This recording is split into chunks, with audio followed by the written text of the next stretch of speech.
Je remercie le Seigneur chaque fois qu'il m'offre l'occasion de pouvoir partager sa parole avec nous. C'est un privilège et je lui rends gloire pour son nom. Aujourd'hui, notre message, nous allons le voir dans le psaume 127. Vous pouvez vous lever en signe de respect à la parole de Dieu et nous allons pouvoir suivre ensemble et lire le psaume 127. Le psaume 127. Psaume 127. Cantique des degrés de Salomon. Si l'Éternel ne bâtit la maison, ceux qui la bâtissent travaillent en vain. On peut lire ensemble. Si l'Éternel ne garde la ville, celui qui la garde veille. En vain, vous vous levez de bon matin, vous vous couchez tard et vous mangez le pain de douleur. Il en donne autant à ses bien-aimés pendant leur sommeil. Voici, des fils sont un héritage de l'Éternel, le fruit des entrailles est une récompense. Comme les flèches dans la main d'un guerrier, ainsi sont les fils de la jeunesse. Heureux l'homme qui en a rempli son carquois, il ne sera pas confus quand ses fils parleront avec des ennemis à la porte. Amen. Veuillez vous rasseoir.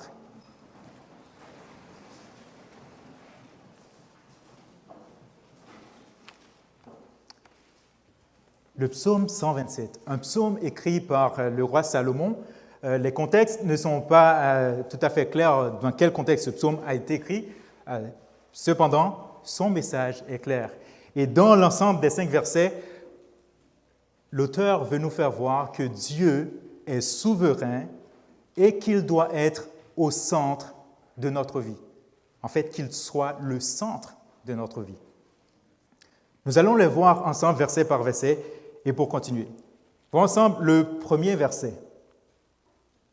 Si l'Éternel ne bâtit la maison, ceux qui la bâtissent travaillent en vain. Si l'Éternel ne bâtit pas la maison, ceux qui la bâtissent, travaillent en vain. Cette première phrase, nous voyons l'action de bâtir une maison. Voyons bâtir. Selon vous, qu'est-ce que ça prend pour bâtir? Des matériaux,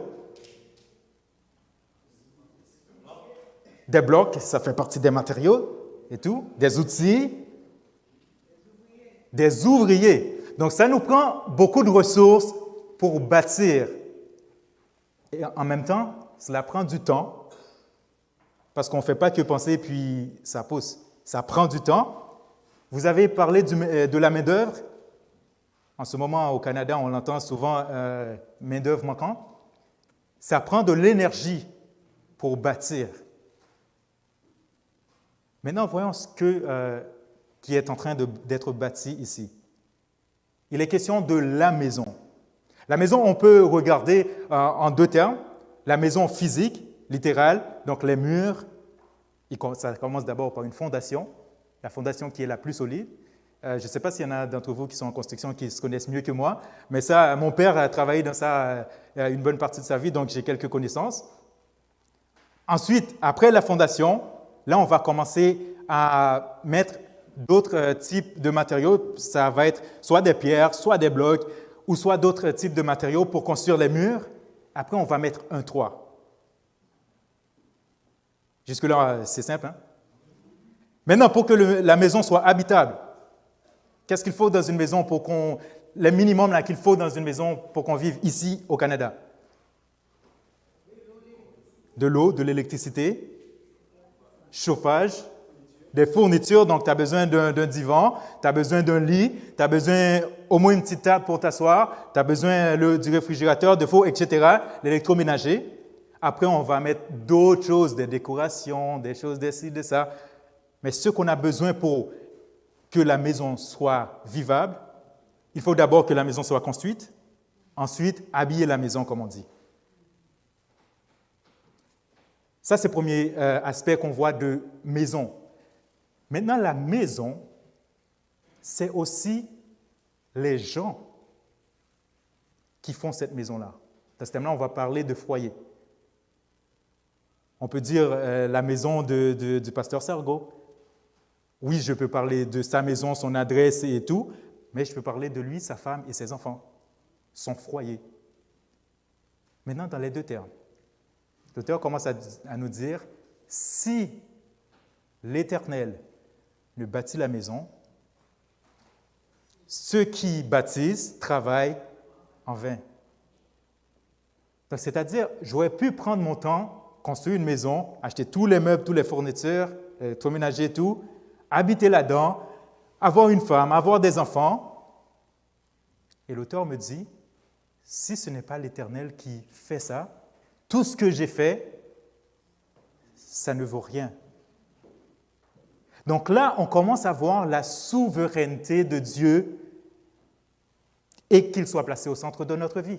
Parce que si je me donne la peine de faire tout ça, c'est en vain, mais il vaut mieux ne pas le faire.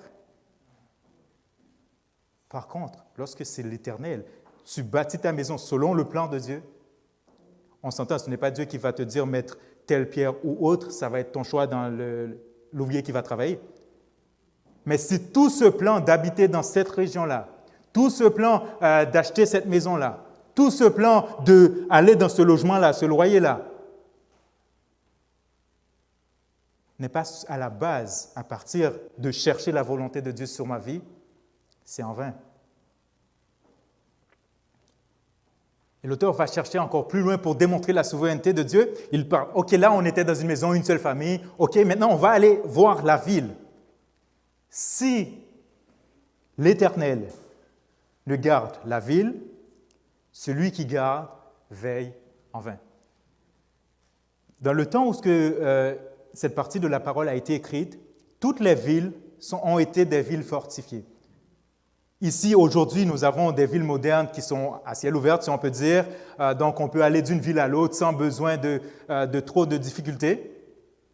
Mais dans le temps, une ville commençait par avoir une muraille. Donc, toute la ville était encerclée. Pourquoi? Parce que dans ce temps-là, c'était la loi du plus fort. Donc, un peuple de loin pouvait venir, s'il est plus fort que toi, il t'attaque, il brise ta ville, puis il prend ta ville. On a pu voir, si vous avez vu l'histoire d'Israël qui ont marché dans des villes, ils ont capturé des villes, mais aussi lorsqu'ils se sont rébellés contre Dieu, d'autres royaumes, d'autres villes les ont attaqués. Et on peut voir dans le passage de Néhémie que la ville de Jérusalem a été attaquée et les murs étaient... Exactement, tout était par terre, c'était brisé. Donc, juste pour dire, une ville, ça commençait par une protection pour protéger les citoyens à l'intérieur. Et cette muraille avait souvent une porte où ce qu'on faisait les sorties et les rentrées. Et le pasteur, pendant qu'il prêchait, il avait fait un retour dans le livre de Josué, le chapitre 2, pour parler de Rahab, la prostituée qui avait caché les espions lorsque les deux espions allaient espionner la ville. Josué, chapitre 2, on peut jeter un coup d'œil rapidement. Josué, chapitre 2, je vais lire du verset 1er au verset 7. Josué, fils de Nun, fit partir secrètement de Sittim 2 espions en leur disant « Allez, examinez le pays, et en particulier Jéricho, la ville de Jéricho. » Ils partirent et ils arrivèrent dans la maison d'une prostituée qui se nommait Rahab, et ils y couchèrent. On dit au roi de Jéricho, « Voici des hommes d'entre les enfants d'Israël sont arrivés ici cette nuit pour explorer le pays. » Entre parenthèses, il y a un système de surveillance qui est assez efficace à la ville de Jéricho à ce moment-là. Parce que pour que 2 personnes rentrent dans toute la ville, que tu sais qui sont ces hommes, d'où ils viennent et c'est quoi leur objectif, donc ton système de sécurité est assez efficace jusqu'à ce moment. Il vient pour explorer le pays. Le roi de Jéricho envoya dire à Rahab, « Fais sortir les hommes qui sont venus chez toi, qui sont enterrés dans ta maison, car c'est pour explorer tout le pays qu'ils sont venus. » La femme prit les 2 hommes et les cacha, et elle dit, « Il est vrai que ces hommes sont arrivés chez moi, mais je ne savais pas d'où ils étaient. » Et comme la porte a dû se fermer de nuit, pause, on voit, il y avait des murailles, donc la porte de la ville sont fermées de nuit. C'est-à-dire, lorsque les portes sont fermées, personne ne rentre, personne ne sort. Système jusqu'à maintenant efficace. Ces hommes sont sortis, j'ignore où ils sont allés. Hâtez-vous de les poursuivre et vous les atteindrez. Elle les avait fait monter sur le toit et les avait cachés sous les tiges de lin qu'elle avait arrangées sur le toit. Ces gens les poursuivirent par le chemin qui a mené au gué du Jourdain et l'on ferma la porte après qu'il fût parti. Donc, on a envoyé les gens pour partir chercher les espions et on a fermé les portes. Donc, la ville a été fermée. Si on peut regarder ce qui a été autour de nous un peu, on peut se rappeler début 2020, mars 2020, lorsque la pandémie a commencé à frapper, les aéroports étaient fermés. Personne ne rentrait, personne ne sortait. Donc tout ça, on s'imagine comment c'était vraiment fermé. Et lorsque les gens officiels du roi sont partis, la porte est fermée. Donc il n'y a aucun moyen pour quelqu'un de rentrer, de sortir librement dans cette ville-là. Jusqu'à maintenant, efficace, n'est-ce pas? Mais on va savoir plus tard comment, selon la volonté de Dieu, les espions sont rentrés, sont sortis par les fenêtres de la maison de Rahab qui était sur le mur. En plus, ce mur-là, selon l'histoire, cette ville-là avait 2 murs, un premier et un deuxième. Donc, pour franchir ces murs-là, c'était quelque chose. Mais ce qu'on peut remarquer ici, c'était une ville qui était gardée par des hommes. Est-ce que l'Éternel gardait cette ville? Donc, si l'Éternel ne garde la ville, ceux qui la gardent veillent en vain. Même si leur système de protection était assez efficace, tout ça était en vain. Et dans une ville, on sait que ce sont des citoyens. Les citoyens, ce sont les familles. Donc, dans une ville, il y a des maisons. Si l'Éternel, dans ta ville, ne garde pas ta ville, même si les autorités qui font un bon travail le font, c'est en vain. Et si toi, dans ta maison, ce n'est pas l'Éternel qui l'a bâti, celui qui bâtit travaille en vain.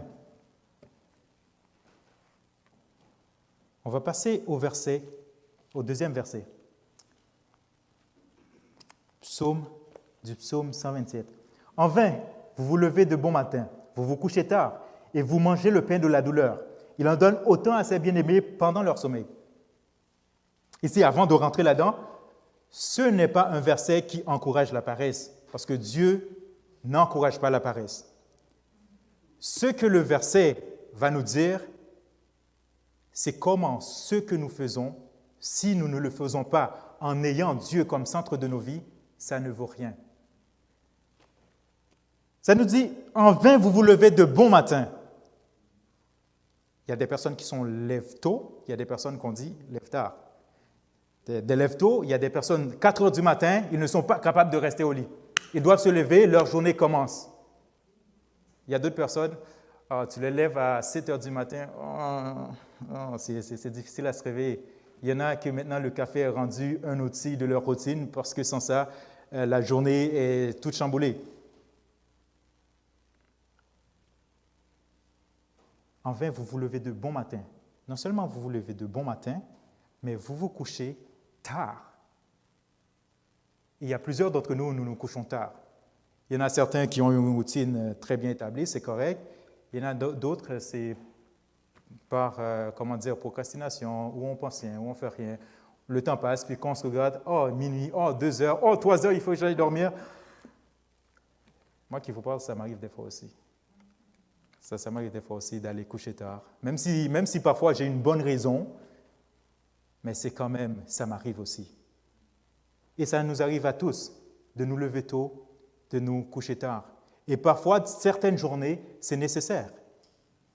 Cependant, ce que la parole veut nous enseigner ici, c'est des personnes. Ils établissent leur plan, toute leur routine est bien faite, et ils ne sont pas capables de rester dans leur lit. Donc, dès qu'il fait très tôt, ils sont obligés de se lever pour aller travailler ou faire leurs projets, etc., etc. Et quand ils reviennent à la maison très tard, super fatigués. Et la différence ici, c'est l'inquiétude, le stress et surtout Dieu qui n'est pas au milieu de ce plan, de cette routine. Si tu te lèves très tôt et tu te couches très tard, et le reste du verset va nous dire « Il en donne autant à ceux qu'il aime pendant leur sommeil. » Faisons un autre parallèle dans le livre de Luc, Luc chapitre 12, verset 31.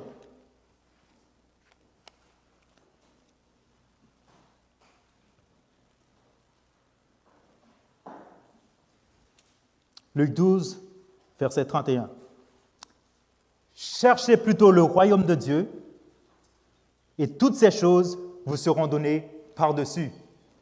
Pour mettre dans le contexte, Jésus qui va inviter ses disciples et ceux qui l'écoutaient à ce moment-ci de ne pas s'inquiéter pour ce qu'ils vont manger, de ne pas s'inquiéter pour ce qu'ils vont mettre sur eux, parce que ces choses, ce sont les païens du monde, c'est leur unique objectif. Mais nous qui acceptons Jésus-Christ, nous qui vivons en tant que chrétiens, notre priorité doit être Dieu. Cherchez plutôt, cherchez d'abord, cherchez en premier le royaume de Dieu. Et toutes ces choses vous seront données par-dessus. Et on voit ceux qui ne cherchent pas Dieu en premier, qui se lèvent de très tôt le matin, qui se couchent très tard le soir, qui passent des journées difficiles. Alors que cherchez d'abord le royaume de Dieu. Et toutes ces choses vous seront données par-dessus. Il en donne autant à ses bien-aimés. Et il dit même, après avoir vous couché très tard, et vous mangez le pain de douleur. C'est-à-dire, tu as fait tout ça, et le résultat que ça donne, c'est presque rien.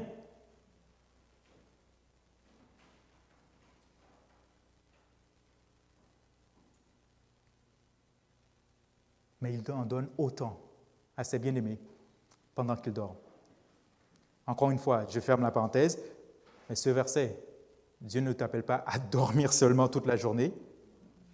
Dieu veut que tu travailles, mais dans ton travail, il veut être le centre de ta vie.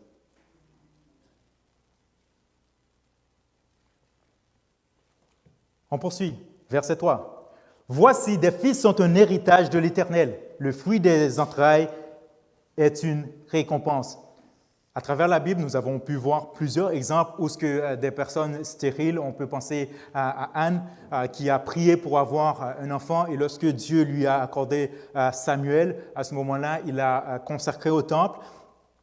Et aussi, on peut penser à Abraham qui a cru en Dieu et qui a marché jusqu'à que dans sa vieillesse, Dieu lui a accordé un enfant. Donc, un enfant, dans cette époque où ce qu'on parle, on parle d'enfant, mais il y avait la notion le fils. Parce que le fils, c'était l'héritier qui allait conserver le nom et la lignée des personnes, des familles, etc. Donc, un fils est un héritage. Et jusqu'à tout dernièrement, un peu plus proche de nous, on a appris les nouvelles tous ensemble que la reine Élisabeth est décédée au Royaume-Uni, en Angleterre. Et maintenant, son fils Charles, maintenant le roi Charles III, c'est lui qui est roi, donc le chef d'État. Donc son fils, son premier fils, c'est important, son premier fils est automatiquement roi. Et dans le temps, c'était ce même principe. Et à l'époque où on parle, c'était vraiment, il mettait l'accent vraiment sur le fils. Et c'était encore la même chose jusqu'à tout dernièrement pour la monarchie anglaise en Angleterre. C'était le premier fils. Même si une fille était le premier enfant, si le roi meurt, on va prendre le premier garçon du foyer pour le mettre roi. Mais maintenant, en Angleterre, il le change, donc c'est vraiment le premier enfant. Si c'est une fille, ça va être une reine. Si c'est un garçon, ça va être un roi. Donc la question de l'héritage est importante. Et le fruit des entrailles est une récompense. Je n'ai pas encore d'enfant, je ne peux pas encore témoigner. J'espère témoigner un jour, si Dieu le veut. Mais pour l'instant, je n'ai pas encore d'enfant. Je ne peux pas témoigner, mais vous qui avez d'enfants, j'imagine que lorsque vous voyez vos enfants accomplir quelque chose, par exemple, l'image qu'on a plus proche de nous encore, Pasteur Sarko, j'imagine son contentement lorsqu'il a vu son fils, avec aussi mon frère Bernard, vu sa fille se marier. Ça, c'est une joie. Et de voir le chemin qu'ils ont emprunté, ça fait une joie, je l'imagine, et je le vois sur les reflets des visages. Les parents, c'est une récompense. Merci Seigneur. L'auteur va poursuivre. Comme les flèches dans la main d'un guerrier, ainsi sont les fils de la jeunesse. Comme la flèche dans la main d'un guerrier. Pour nous, la plupart d'entre nous, je ne pense pas qu'on est très habile avec des flèches. Si on mettait une flèche dans notre main aujourd'hui, on ne saurait pas trop quoi faire avec, et plusieurs d'entre nous, on paniquerait. Une flèche, c'était un outil de combat. La flèche est composée essentiellement de 3 parties. Le bout de la flèche, donc la pointe, et une partie au milieu, souvent était fait en bois, mais peuvent être faits en d'autres types de matériaux. Et il y a la fin. Donc la pointe où on appelle comme ça, la tige, on a l'encoche. C'est là-dedans qu'on met la flèche dans l'arc pour pouvoir le lancer. Maintenant, regardons une flèche. J'ai lu une phrase qui dit « Une flèche ne devient pas une flèche par la croissance, mais devient une flèche par de l'art. » L'art, c'est-à-dire le temps qui est consacré pour bien couper, bien tailler, bien prendre soin de travailler. Et la pointe, souvent les pointes ont été faites en métal. Donc le métal pour le travailler, pour que ça soit bien pointu. L'encoche, tout ça. Et après, il va y avoir des plumes. Les plumes ont une fonction assez intéressante pour diriger la flèche à l'endroit où on veut qu'elle aille. Donc ça, c'est un travail qui est fait dès le départ. Et si on regarde par rapport à nos familles, les enfants, le texte dit « Ainsi sont les fils de la jeunesse ». Donc, c'est-à-dire, Dieu te donne, disons, la matière première. Maintenant, en tant que parent, c'est à toi de travailler avec l'aide de Dieu, bien sûr, parce qu'on parle de la souveraineté de Dieu ici. Pour vraiment faire cet art-là, pour vraiment prendre soin, couper les petits bouts, les bonnes mesures, la bonne longueur, le bon poids, pour avoir une flèche.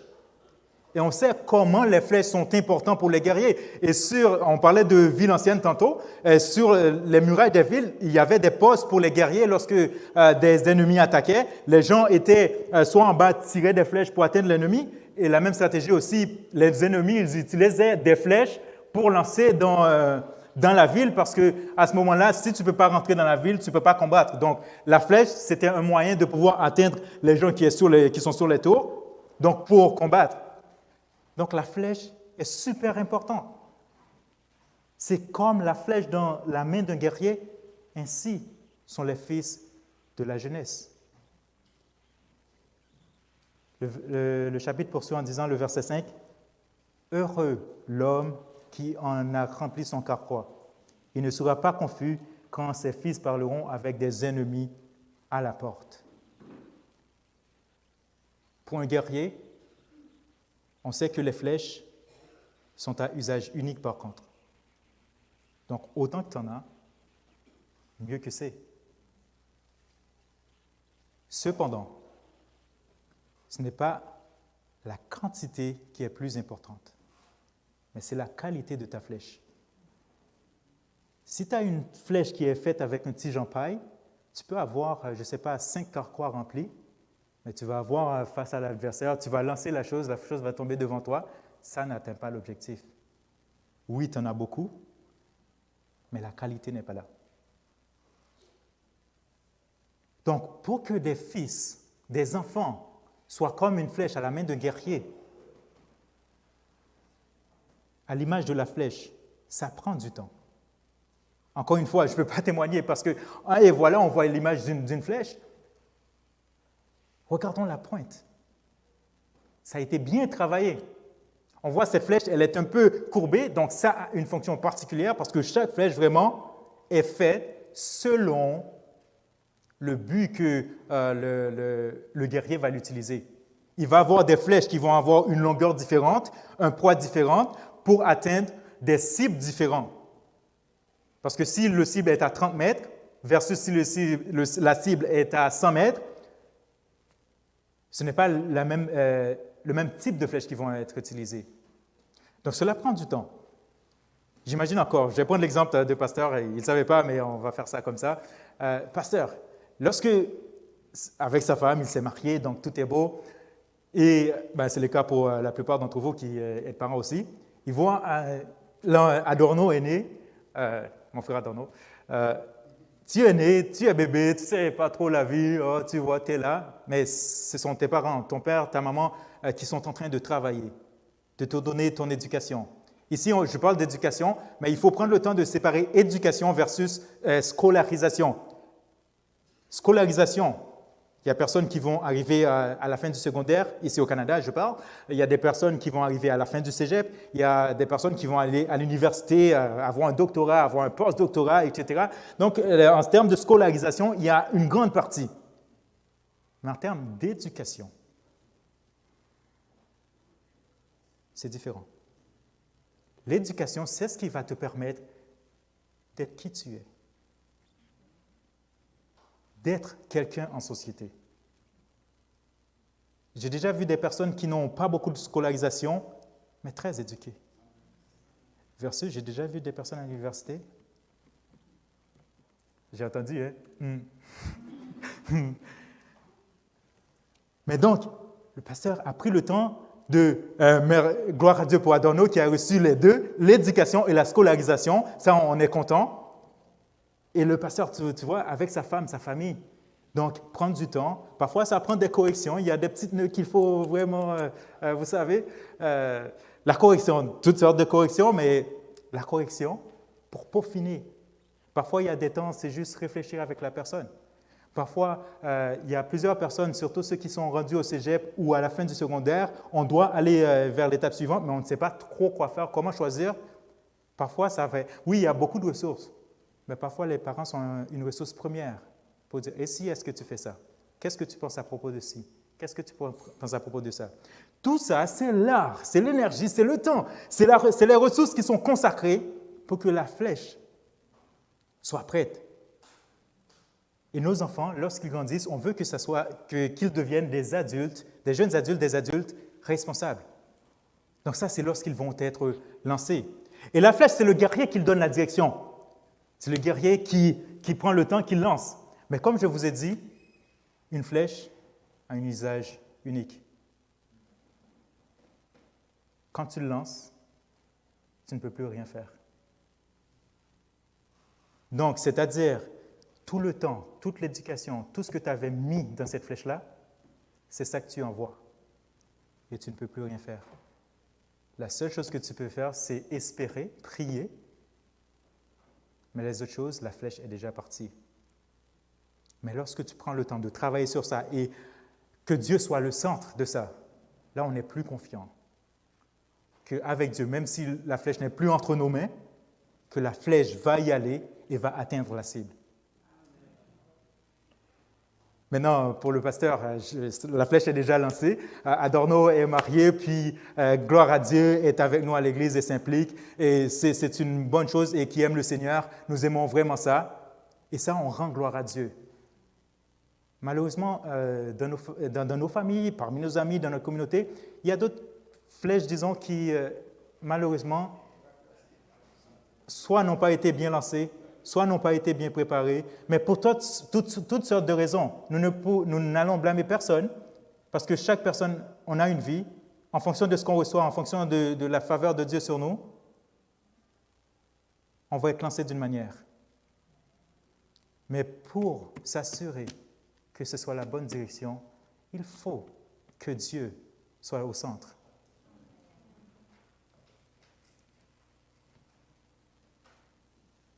On a parlé, autant que tu as de flèches, mieux que c'est. Il y a des familles qui ont un enfant, 2 enfants, 3 enfants. Il y en a d'autres, comme la famille de ma grand-mère, ils sont plus que 10, je vais juste dire ça comme ça. Mes tantes et oncles, on est plus que 10. On va voir, on a parlé de quantité versus qualité. Si tu as 10 enfants et que l'éducation, la direction, le temps, tu n'as pas assez de ça parce que d'ailleurs, toi-même, Dieu n'a pas été au centre de ta vie et le reste, on ne peut pas. On peut se questionner. Mais en même temps, si tu as 10 enfants, Dieu te fait la grâce, tu fais de Dieu le centre de ta vie, tu as le temps de corriger, de peaufiner, de bien rendre ça pointu pour le lancer. Là, c'est vraiment un héritage. Là, vraiment, c'est une récompense. Là, on va se réjouir parce qu'on a plusieurs flèches, mais des flèches efficaces. Et c'est ce qu'on prie pour avoir. Et c'est ce qu'on doit travailler également pour avoir, avec Dieu au centre de notre vie et sachant que lui, il est souverain. Maintenant, c'est le texte. Si l'Éternel ne bâtit la maison, ceux qui la bâtissent travaillent en vain.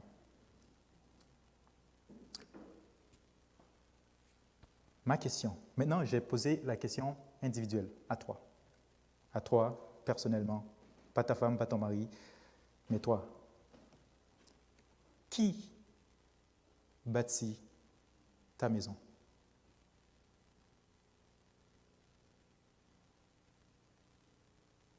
Qui bâtit ta vie?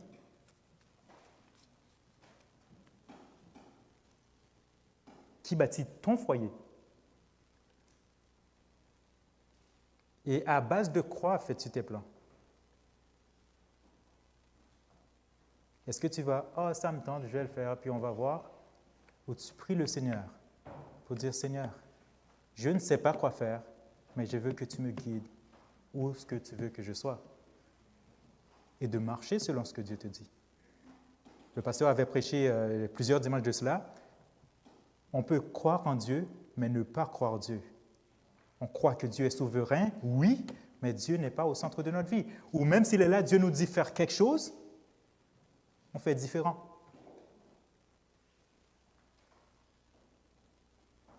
Qui bâtit ta vie? Et maintenant, il dit, si Dieu ne garde la ville, celui qui la garde veille en vain. L'exemple de Jéricho est assez clair pour nous. Maintenant, qui veille sur toi? Qui veille sur tes ressources? On a vu à l'intérieur de la ville, ce sont des maisons, ce sont des gens qui vivent. Donc les murs, c'est le premier système de protection. Et en Occident, on va avoir, un peu plus au Canada, au Québec, on va avoir, lorsqu'on commence à travailler, il y a des compagnies qui l'offrent déjà.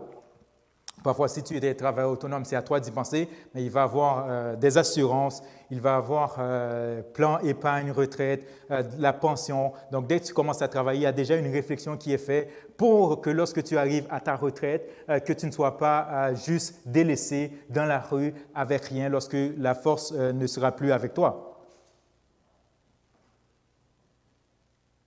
Et dans notre quotidien en tant que Nord-Américains, souvent, nous nous confions sur ces choses. Le fait que j'ai des assurances, le fait que j'ai un bon plan de pension, le fait que j'ai beaucoup d'investissements. C'est bon d'avoir des investissements. C'est bon d'avoir un bon plan de retraite. C'est très bon. Et je vous le conseille, chaque personne qui est là, si ce n'est pas le cas, commence à y penser. Mais est-ce que c'est ça qui doit te donner ton assurance dans la vie? Si cela, je te le dis, c'est en vain. Maintenant, pour les parents qui ont encore des enfants sous leur toit, qui sont encore responsables, quel type de flèche confectionnes-tu? Là, je vais lancer aussi la réflexion à nos couples, nos jeunes mariés. Il y a Dodi qui est là, il y a Adorno qui est là, Carl, je ne le vois pas. Et un jour, si Dieu le veut, moi aussi et nos autres frères et nos autres jeunes sœurs qui allons nous marier selon la volonté de Dieu. Quel type de flèche confectionnes-tu ou que tu t'apprêtes à confectionner?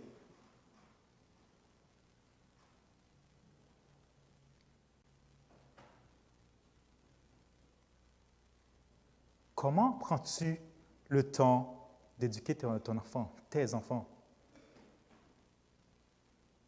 On a vu tantôt dans la lecture qui a été faite d'avoir le culte en famille. Combien d'entre nous avons vraiment, réellement, un culte hebdomadaire en famille?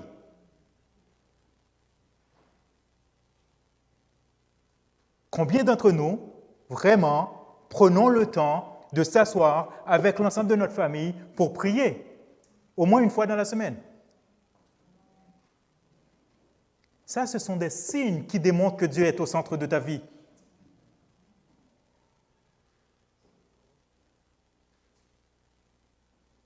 Et vous savez, jusqu'à maintenant, j'étais assez individuel, donc chaque personne, une réflexion pour nous.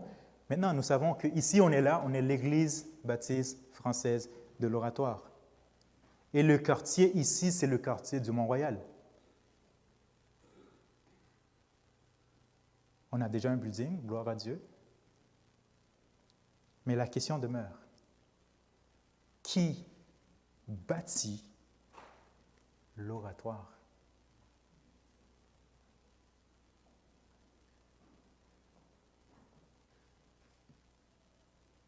La question, c'est à nous tous. Qui dicte la vision de l'Oratoire? Est-ce que nous voulons faire parce que nous voyons d'autres églises sont en train de faire? Ou nous voulons vraiment s'asseoir, nous asseoir, prendre le temps de prier et de chercher Dieu pour que son plan s'accomplisse dans cette église, ici? Qui bâtit, ou on peut même dire rebâtit, l'église de l'Oratoire?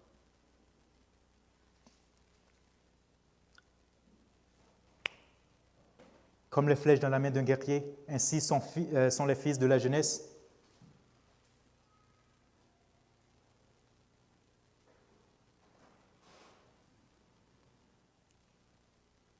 Question de base.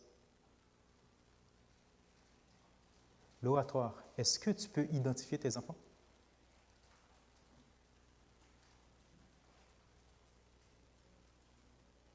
Où sont tes enfants? L'Oratoire.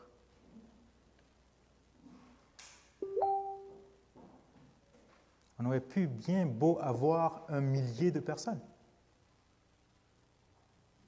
Mais quel adorateur, quel homme de Dieu, quelle femme de Dieu, l'Oratoire tu veux produire, encourager, outiller. Quel soin que tu leur donnes. Ici, on parle, je suis arrivé ici en 2011, ça fait 11 ans. On disait que ma génération, on est l'Église de demain.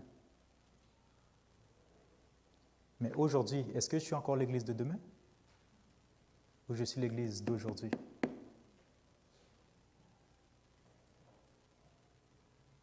Ce n'est pas lorsque j'aurai 40 ans, si c'est ce que Dieu veut, que la volonté de Dieu soit faite. Mais je pense que Dieu veut mieux que ça. Et Dieu veut que chaque enfant de l'Oratoire soit outillé afin que lorsqu'elle sera lancée, que le lancement de cet enfant-là, de chaque jeune, chaque ado, chaque jeune adulte, qu'on soit réellement des chrétiens qui vivent. Oui, nous aimons être en communauté le dimanche matin, venir ici, mais durant la semaine, c'est notre vie. Nous ne sommes pas chrétiens le dimanche et quelqu'un d'autre ou un professionnel la semaine. Sinon, ta vie est un échec jusqu'à maintenant. Mais Dieu peut toujours restaurer. Nous sommes ici le dimanche, mais la semaine, je suis with me ici le dimanche. Mais la semaine, est-ce que je suis quelqu'un d'autre? Je suis with me partout ce que je suis. Dieu a créé with me. Et de la même manière pour toi, Dieu t'a créé toi. Il ne t'a pas créé toi avec une facette pour le dimanche, puis une autre facette qu'on change pour la semaine. Il t'a créé toi. Tel que tu es ici ce matin même, tu es en train d'écouter la parole de Dieu. Dieu t'a créé toi pour être encore tel que tu es quand tu vas être demain matin, durant toute la semaine, dans ton milieu de travail. Quand tu vas être avec les amis dans le quartier, quand tu vas être à l'école. C'est toi que Dieu veut utiliser, pas une partie de toi.